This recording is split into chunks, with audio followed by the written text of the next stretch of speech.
anything. You know, the people who understand the greatness of it and, you know, have their own life, that what happened happened. Jake Paul recently spilled a shocking detail about his Netflix fight with Mike Tyson, revealing it's not just ordinary post-fight drama. Though the fight occurred over a month ago, Jake's still grappling with the aftermath. Sponsors are backing out, fans are questioning him, and his reputation is on the line. To salvage his image, he appeared on Logan Paul's podcast, using a dramatic coming clean title to drop some wild revelations. According to Jake, it was Tyson who masterminded the shady mess, flipping the narrative and stirring up even more controversy in the process. But I do have to be careful in the early rounds. If Mike Tyson has $400 million in the bank compared to Jake Paul's $30 million, why would Tyson bother fighting a YouTuber for fame? Clearly, Tyson doesn't need the clout. So what's the real reason behind this fight? I don't remember it. You didn't even remember? Fair warning, if you believe Jake, you might end up hating Tyson by the end of this story. Let me explain. Oh, it's rigged because look at him on the pads, but he didn't do this in the fight because someone is fucking punching back, you dumb fucks. Jake Paul revealed on Logan Paul's podcast that he knew exactly what he was getting into when he agreed to fight Mike Tyson. He admitted he wasn't fooled into thinking people would support him, knowing they'd hate him no matter the outcome. In fact, Jake leaned into the negativity, embracing it like a pro. For him, this fight wasn't about winning or losing. It was all about the spectacle of a YouTuber stepping into the ring with a boxing legend. That is true. And my jab and my speed and my ability and my footwork to get out of the way of those punches. So then all of a sudden he's throwing at literally air. Jake Paul fully embraced his role as the bad guy, nailing it and milking the hate for clicks, which means big money. If controversy were a sport, the Paul brothers would be Olympic gold medalists. Then Logan dropped the big question everyone was thinking, but didn't dare ask. Was the fight rigged? Jake didn't deny it outright. Instead, he smirked and dropped a bombshell. Rigged fights are for people who need money. I don't need it. Maybe Mike did. That single cryptic comment sent the internet into a frenzy. Jake didn't just light a match. He doused the whole situation in gasoline. The implications were massive, leaving fans and critics alike questioning the integrity of the fight and Tyson's motivations. Land those punches on. Let's break this down. Jake didn't directly accuse Tyson of rigging the fight, but the implication was as obvious as a punch to the face. He subtly pointed the finger at Tyson, making you question his involvement. And let's be real, Tyson's financial struggles haven't exactly been a secret either. These are drugs, girl. Planes, it's stupid shit, Yeah, but yeah, it was yeah. fun. Right. You don't regret any. Do you regret anything? Yeah, and I didn't pay taxes really. Though a legend, his career's been a roller coaster with highs and lows aplenty. His business ventures aren't raking in millions anymore either. This comeback fight wasn't just about proving he still had it. It was about staying relevant, making money, and reminding the world why they still call him Iron Mike. Where'd most of it go? Because I'm from Connecticut. I know where your house, your old house, 50 Cent's house now, right? Does he still own it? I have no idea. But that house, what had movie theaters? What else in it? Everything. Jake added fuel to the fire, subtly implying the fight wasn't just a mutual payday, that Tyson might have been expected to lose as part of the deal. Let that sink in. If there's any truth to it, Tyson risked his legacy for a bigger paycheck and a chance to stay relevant. Meanwhile, Jake walks away claiming victory over a boxing legend, basking in the spotlight as the internet debates the fight's legitimacy. Was it a true contest or just another orchestrated spectacle? Either way, Tyson's name stays in the headlines, and Jake cements himself as a controversial showman. I made a lot of money, the most money I've made ever. But what are you going to buy with the money? Probably a ranch. Here's the kicker. Jake's comment wasn't random. It was a calculated move. By suggesting Mike might have needed the fight, he shifted the spotlight off himself and onto Tyson. Classic Jake Paul, stir up chaos, let the internet run wild, and watch the views roll in. People can't resist a juicy conspiracy theory, and Jake served it to them on a silver platter, ensuring the drama keeps him in the center of attention. I was missing.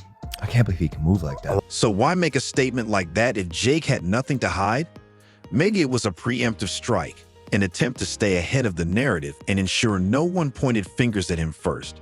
Or maybe, in true Jake Paul fashion, it was about throwing Tyson under the bus, fully aware the ensuing drama would keep people talking for weeks.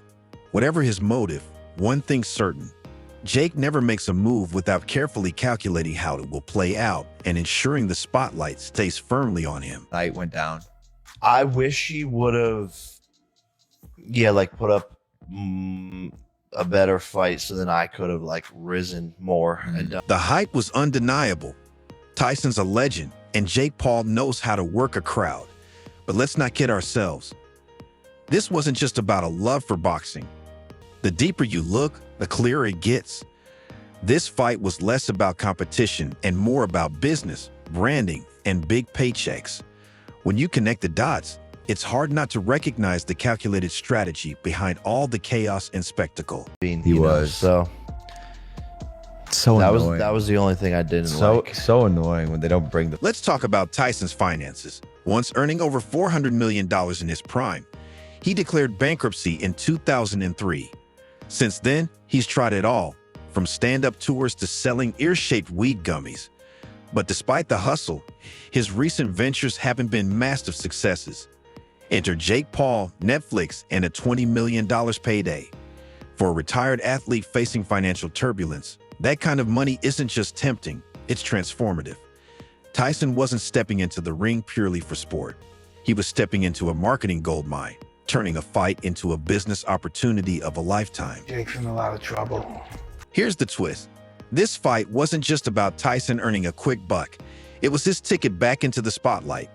His name alone guaranteed global buzz, and the fight wasn't merely a match. It was a carefully crafted stage for a grand comeback. Down here to see you.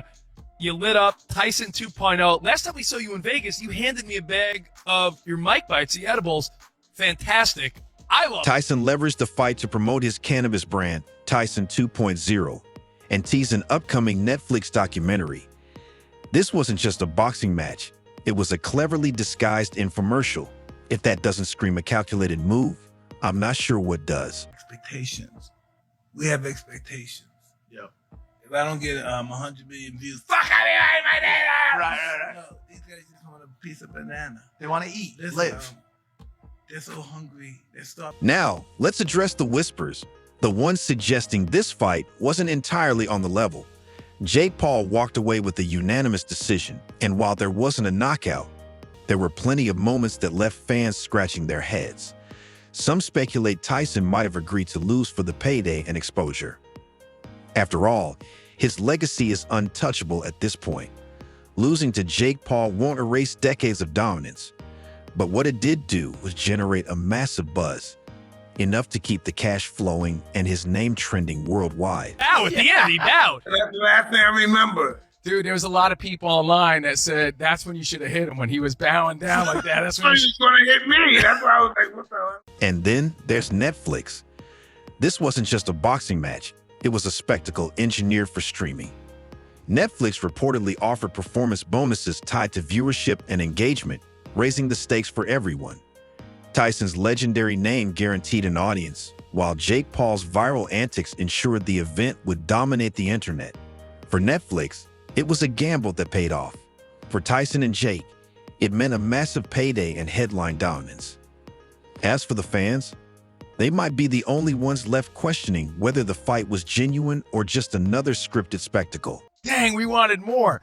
Is there anything about the fight you would have changed based on the experience? Oh, I don't know. Listen, I wouldn't have realized any of it if it went 3-minute round. I didn't realize it. But here's where things take a strange turn. After the fight, Tyson appeared on FX Sports Radio, and his comments raised some eyebrows. When asked about key moments in the match, he claimed he kind of blanked out.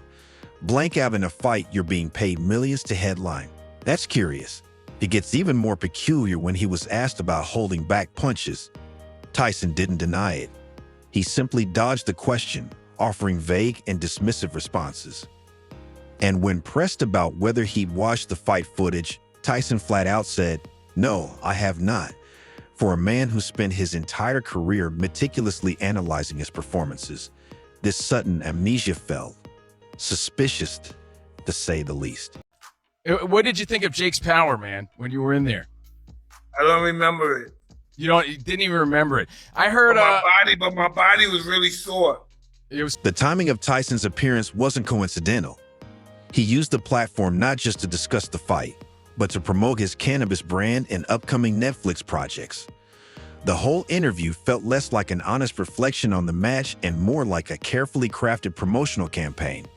It's as if the fight itself was merely a vehicle to boost everything Tyson's currently working on. Fans expecting raw honesty from the man known for his no-holds-barred persona were met with vague deflections and a sales pitch instead. Tyson's silence about the actual fight only makes the situation murkier. For a guy who's never been shy about his controversial past, his reluctance to address this match head-on speaks volumes. Whether he's avoiding the topic due to a behind-the-scenes deal or simply because he's over it, one thing is clear. This wasn't a typical boxing match. It was a well-oiled business machine, benefiting everyone involved, except maybe the fans who thought they were witnessing a genuine clash of titans.